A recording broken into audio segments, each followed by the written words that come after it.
packs a punch. It's Reese on the radio. And don't say we didn't warn you.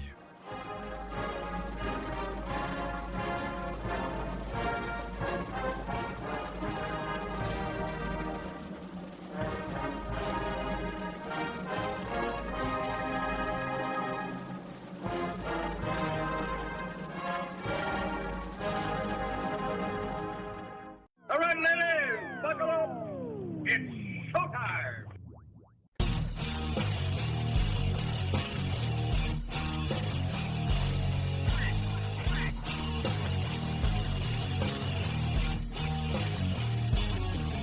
Hey, what's going on, everybody? It's time for none other than the Reese on the Radio Rundown this Sunday. I hope everyone is doing okay and getting ready for another week of broadcasting in and around the Connecticut area, national, local, no matter what. And, of course, it is time to talk about Kamala Harris. And what time is it? It's time to talk about Kamala Harris. It's all anyone could talk about, at least on the news today. And if you were to believe everything that the news tells you, and I don't understand why anybody would, if you believe what they tell you, Kamala Harris is on her way to move from dead last as a political viability to front of the line, President of the United States. No argument, none at all. The news media will tell you she was always the front runner. She was always going to be the person that was going to beat Donald Trump. She was always in our sights. We were just trying to fool you. We were doing a little okey doke on you. She was always the person that was. Yeah, okay. Anyway, if I may throw some cold water on all of this, not that I must, but if I may, something interesting happened within the last week that no one is going to cover because, one, it's an embarrassment, and two, the obvious reason, because it's the truth, and nobody covers the truth anymore. You know that. I know that. It's no dispute. Just hear me out. Just hear me out, because the only thing that I ask for is logic. And it's got to make sense. But I know that doesn't play well. Logic isn't supposed to play well. We're in a state where even conservatives, for some other reason, believe in the myth. They believe in the alien. They believe in the, I don't know, the mysterious, instead of the plain facts as they are, right? The actual science or the math. None of that. And some people get caught up on the illusion. The illusion is played so well today that even the critical thinkers hedge a little. They, I don't know, Reese, I don't know. But I'd like to bring you back, just if we could. So we have what we've been told for the last couple of weeks, that Kamala Harris is a powerhouse, that the polling data suggests that she has a strong argument, a strong case to win it all, regardless of the fact that she was the vice president that put us in the financial ruin that we're in right now. The proxy wars that we're in right now. The bedlam at the border that we're in right now. She oversaw that administration. She played a role in it. And we're to believe that the American people don't remember her in that role in the last 3 years, 4 years now. That they've completely forgiven her of anything Joe Biden's done.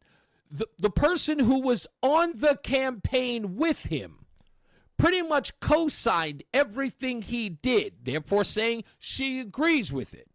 And now we're supposed to believe that the American people are going to side with the woman who, in essence, got her policy construct from that and is going to apply it in her next administration.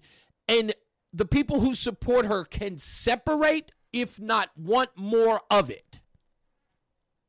Because it's got to be one of the two. Kamala Harris is either running as somebody who is going to completely abandon her boss's agenda and create her own, or she's going to double down on it so she can keep his support. And so you're supposed to tell me that that strategy is gaining momentum over Donald Trump. Okay, fine. Let's say that's true, right? Let's say it's a fact. But then you've got to explain something on a strategy angle from the Kamala Harris campaign. Why is the campaign paying influencers and black celebrities tens of thousands of dollars to support her or to push their support towards her to their fans? If it's already there, everything that we're reading is it's already there. Everything that we see, the poll numbers, the media coverage, the adoring news media stories about her. There is such a momentum switch from Joe Biden to Kamala Harris. Someone has to explain to me, why would they need to spend tens of thousands of dollars towards influencers to preach the gospel of Kamala Harris if it was all already happening organically? Remember, we're supposed to believe that it just up and switched. But then we find out behind the scenes, and she's going to everybody. Steve Harvey, Ricky Smiley. She's going to big names, big name people, sending them tens of thousands of dollars to say, hey, we need you on board to push Kamala Harris. They're all bought and paid for. But this is supposed to be natural. Well, it isn't. Okay? I mean, can we just bear with that? Unless someone else can explain it to me. Because I wouldn't have to do a thing. If I'm going to believe Joy Reid, if I'm going to believe Morning Joke, if I'm going to believe Mike Barnacle, if I'm to believe, what's his name, Heilemann, I can't remember, Mark Heilemann, if I'm supposed to believe CBS, NBC, ABC, and the way this is being reported, Kamala Harris shouldn't have to spend anything in her war chest. Everybody on the Democrat side who wanted Joe Biden to step out is energized. Oh, and the Tim Walz factor, that's got to be winning for them, right? Folksy, dad-like, huh? Nobody cares about lying about his record in the military. Nobody cares about the stolen valor thing. Nobody cares about the COVID lockdowns. Nobody cares about shooting residents with paint guns to get into their house. Nobody cares about letting Minneapolis burn to the ground during the George Floyd protests. No, the momentum is there. So why spend the money on the usual suspects, I might add, Ricky Smiley and Steve Harvey? Why would they? They're already promoting her, aren't they, on their shows? But they got to pay them more money to push harder? Why? I thought it was just natural. She's black. I thought we didn't have to push in the African-American community. That was just a given. She's black, don't you say different. Now people are actually on TV promoting her blackness as if there's a question about it? Oh, you mean when Donald Trump questioned it? I thought no one was listening to that. I thought it was all false. I thought it was a lie. If it's so evident that Donald Trump doesn't know what he's talking about, why are we campaigning for Kamala Harris to push that she is black if we all know she is? Again, none of this makes sense. I don't know who's falling for the myth, but apparently they are. I just can't. It's running into too many roadblocks for me to be, I don't know, a given. Trust me, folks. None of this is real. It's all phony. And I said this to a caller last week. Why would I believe the media now? They haven't been right in a decade. Everything they've ever told us has turned out to be false, hasn't it? Name one thing they got right. Name one major thing they got right. That's never the case. Why believe them now? We'll take a break. More news, more views when we return. It's Reese on the radio on NewsTalk 1080 WTIC. It's Reese on the radio. And don't say we didn't warn you on NewsTalk 1080 WTIC. All right, guys, we're back. NewsTalk 1080 WTIC, Reese on the Radio Rundown. I believe that every person in life has had a bout with cowardice. I believe we all have. And cowardice, in its, I guess its raw form, when you hear that word, you think about somebody who ran away from something or didn't do something when it was required of them to do so. Some of us deal with it quietly. For most of us, it happens privately. No one even knows about it. But we've all had our bout, right? There's a fear, a potential fear that makes us retreat. And it's rough when you call it cowardice because it immediately it's inflammatory when you say that somebody's dealt with cowardice. I can openly admit that I've dealt with cowardice in my life. Not stepping up when I should have, not fighting back when I was being bullied. I could have, but I didn't, out of fear. It's cowardice. It just is. But we have to reconcile with that. We have to make sure that that never happens again. That when that moment calls, when we have to step up, we do. We don't let it take control of us and keep us from doing something when it's required of us, is pretty much what I'm trying to say. In this case, I'm really offended by the cowardice because we have a case here where someone is openly admitting they were a coward and continue to be one. But here's the worst part about being a coward, is not only recognizing that you're a coward, but then blaming the bully for your cowardice. You can't be Paul Revere if you're the coward. If when they're bullying you, you can't sound like a hero telling everyone after the fact that you got bullied and you did nothing about it and think that everybody's going to look at you and say, oh, poor you. No, you were a coward. Hear me out. Bernie Sanders, don't get me wrong, policy-wise, never liked the guy. I don't even think I ever liked the guy, period. But he has had constant bouts with cowardice that have driven me up the wall.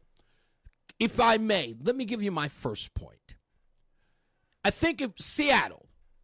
Bernie Sanders is giving a speech.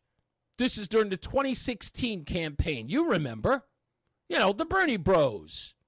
Bernie had a lot of momentum on the Democrat side.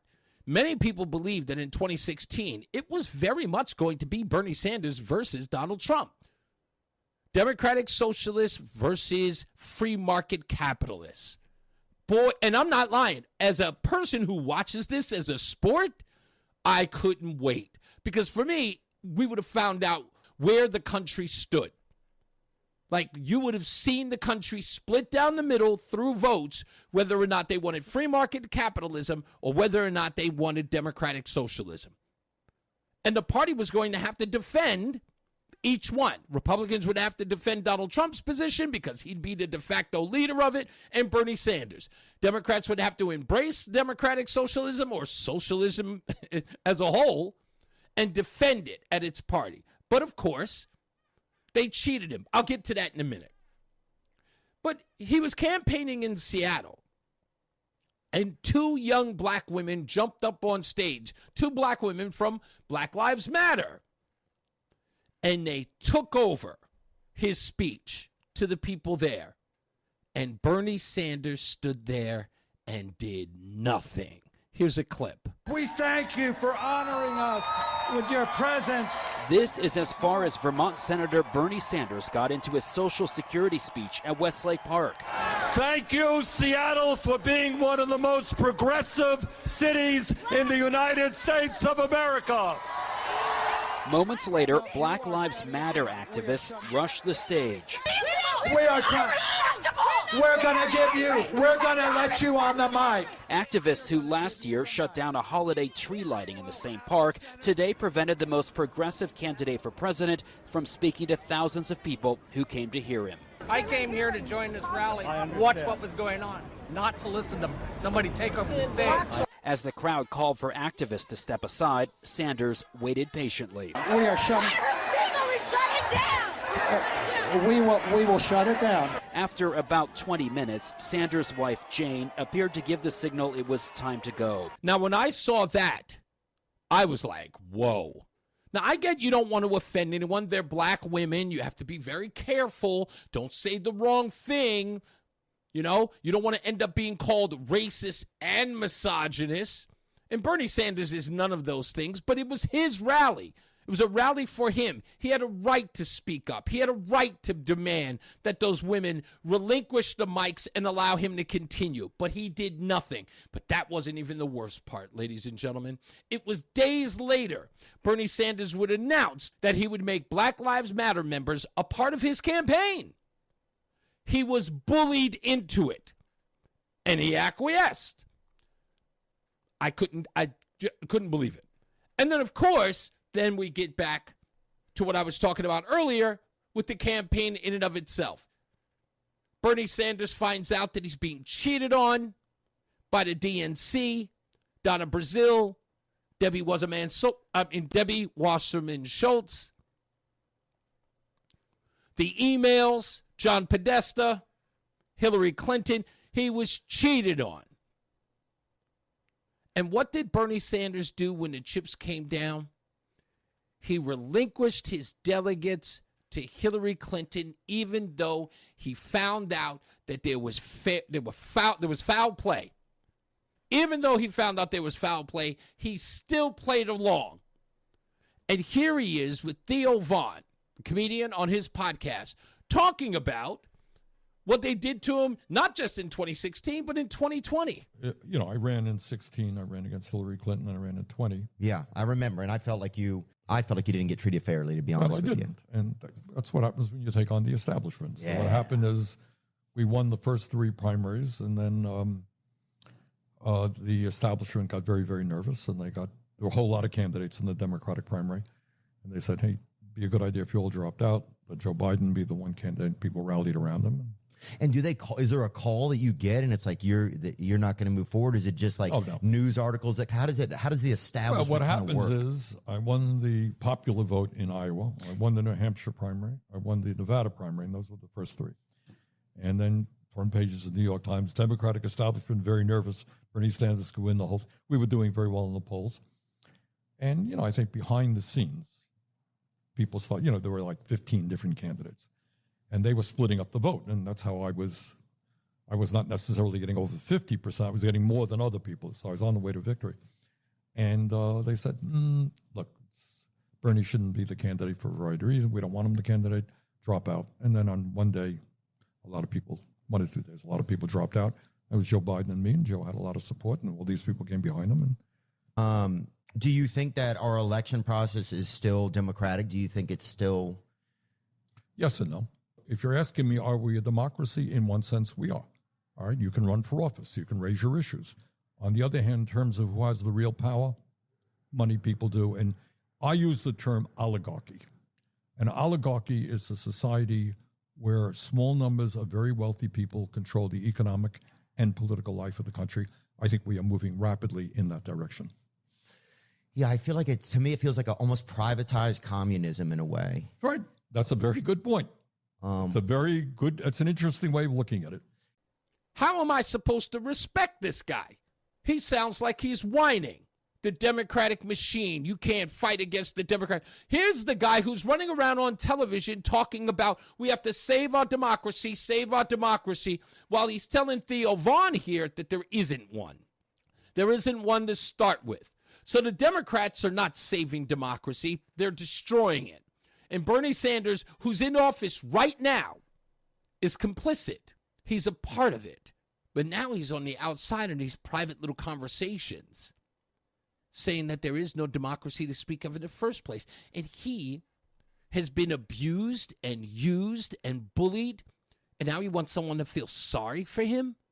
No one should take anything he says seriously. I can't wait. Just vote him out of office. The guy's got 3 homes. Democratic socialist. Worth millions of dollars. Socialist. Sometimes these people make me sick. We'll take a break. More news, more views when we return. It's Reese on the Radio. NewsTalk 1080 WTIC. Stay locked in. Reese on the radio is on WTIC News Talk 1080. All right, we're back. It's Reese on the radio, NewsTalk 1080 WTIC. And if you don't already know, I celebrated my birthday on Wednesday. 55 years old. And I've talked ad nauseum about how I couldn't wait until I was 55, and I'm finally here, and I'm happy, proud. It's everything that I wanted it to be, and much, much more.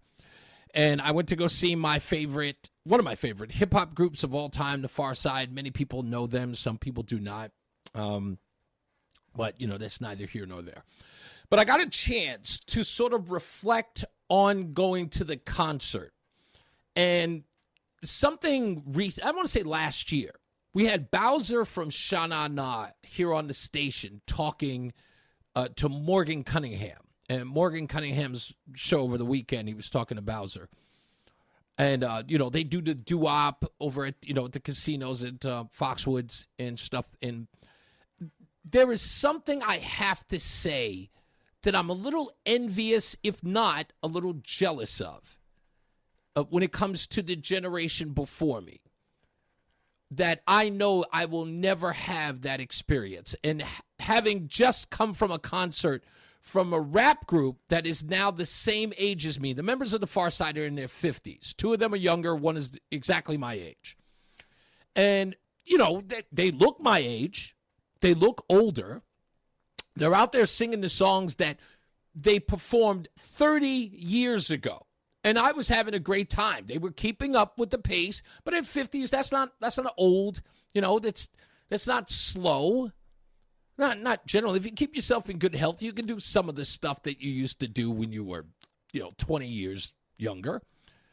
But what kept running through my mind afterwards was that the generation before me, my mother's generation and her mother's generation, they could go to concert for years and years and years after those groups were popular.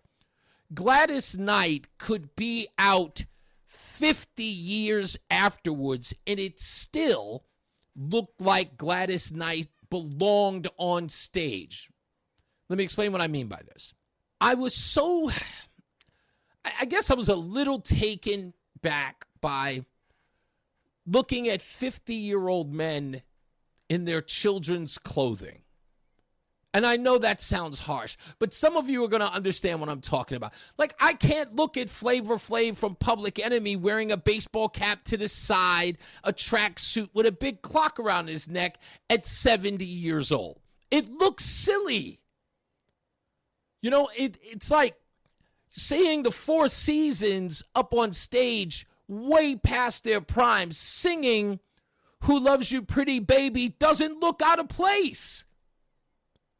Right? It doesn't look like they got on their kids' clothing because they're being adults. When they were singing songs about love and matrimony and all that other stuff, you can talk about that for 40, 50, 60 years. If you're old enough, you can get back out there and sing those same songs. You put on maybe a shiny suit with some sequins on it, and you do a couple of the little dance moves that you do, moving your hands. Sugar pie, honey punch, all that stuff. But it doesn't look like you're wearing your kids' clothing. The rap thing does. It's like there's a life expectancy on seeing that performance. And that was immediately what I thought afterwards. It's like, I am never going to be able to see a rap concert without feeling a little uncomfortable. Because hip-hop has always been a young man's game. I mean, that's what it's for. It's got a life expectancy, at least the genre in which you're in. And I'm watching men my own age get up on stage with gray beards. Maybe with a pot belly. Just not looking like the guy who's, hardcore, He's just not, it doesn't look right. It looks uncomfortable. And I'm sitting there watching it and I'm going, oh man. And it's funny because there are younger people at the concert. And they're, I don't know, probably in their 30s. And God bless them, because even in their 30s, 20 years younger than me, 25 years younger than me, they're listening to old school hip hop. So to see that they were in concert, they came there to support them because they loved that genre of music. Because hip hop during that time was a different kind of hip hop. It's not the stuff that was today, and not even the stuff before it. So when you see a true hip hop head, as we refer to them, to see that younger crowd there show us respect, that's good. I feel good about that. But as I'm standing there, I almost feel like they're looking at me as like, hey, look at Grandpa still trying to look hip. Now, I know I shouldn't care. I shouldn't, because I was having a great time. And watching this group now in its mid-50s trying to do the lyrical gymnastics that they did when they were younger really looks laborious. And it shows. I can see it.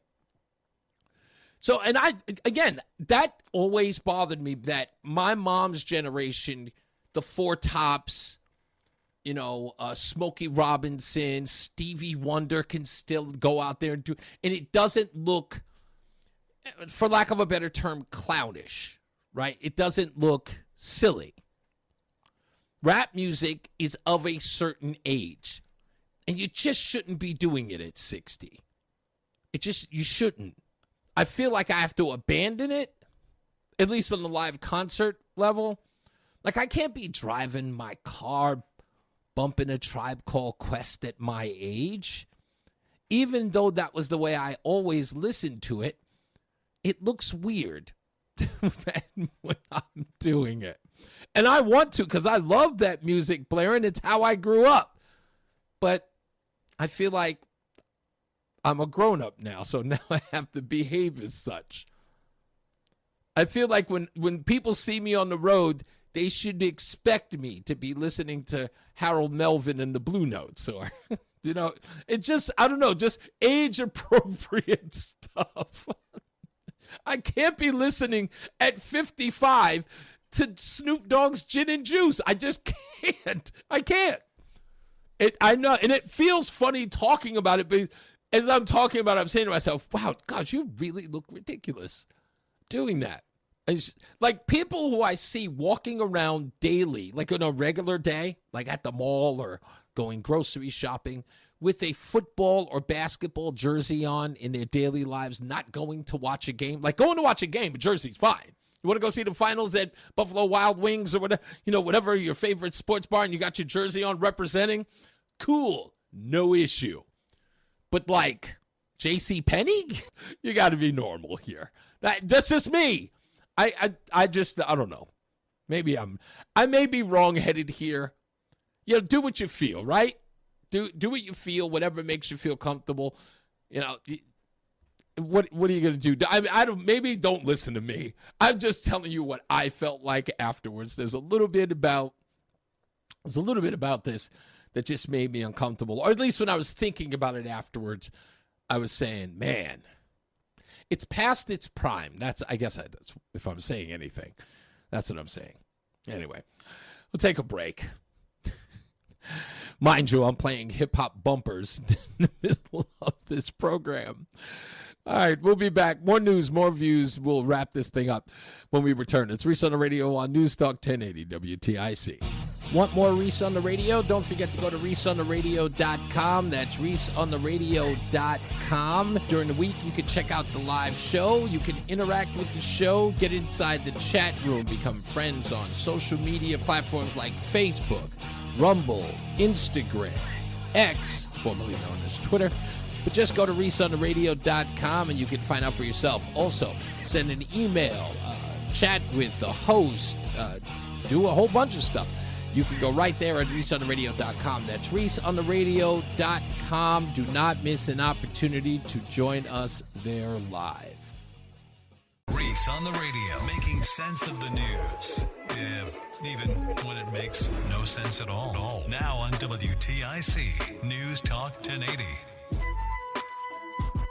All right, we're back. It's Reese on the Radio. About to wrap this puppy up, and it couldn't be done in a more weird way than the way I'm going to end this show today. So we got the Democratic National Convention beginning tomorrow. All eyes will be on it. The reintroduction of Kamala Harris and the introduction of Tim Walz. It will be a lot of sugarcoating and tongue bathing. Yeah, that's what it will be in the news media. You know it. No matter what, that's what you're going to see. Joe Biden will be giving a speech, I think, as well tomorrow. I think he'll get a primetime spot. We'll have to go through that. That will be talked about the next day, if not the night of. We'll watch it, as we should. Break all of this stuff down. There are going to be plenty of things that will be going on at the Democratic National Convention. You can damn well bet that there will be reports of protests from anti-Israel, anti-Semitic, pro-Palestinian protesters that are there. We are expected to see African Americans for Trump who will be there protesting the convention. I'm sure there's going to be a wide berth between where they protest and the actual convention. They won't be on the grounds. I do hear some reports that people are doing their best to infiltrate the event to get inside the convention. We'll see what happens there. Hopefully there's nothing even remotely close to what we saw in 1968. I know some people are hearing my voice now and saying, no, Reese, we want chaos. Okay, I get it. I just don't want, you don't want anything to turn this into something of a tragedy, if you will. You want to see the infighting in the Democrat Party, which we've already seen. The circular firing squad, as it were, you're going to see that.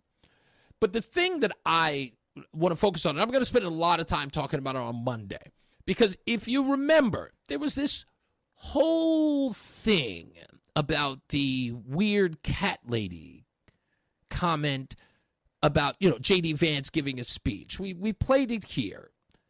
But that weird cat lady problem that J.D. Vance, everyone said that J.D. Vance was causing for Donald Trump. The only thing J.D. Vance is talking about is the fact that the Democrat Party is anti-children. That's it. It's anti-children. And that's a problem. We should not be adhering to the whims or the will of people who are against families, against having children. And people are saying, like, oh, he must be talking about people who can't have children. No, he makes it clear. You heard the audio. We are not talking about people who can't have children through no fault of their own. We're talking about people who actively, in an activist way, push anti-children ideals, anti-family ideals.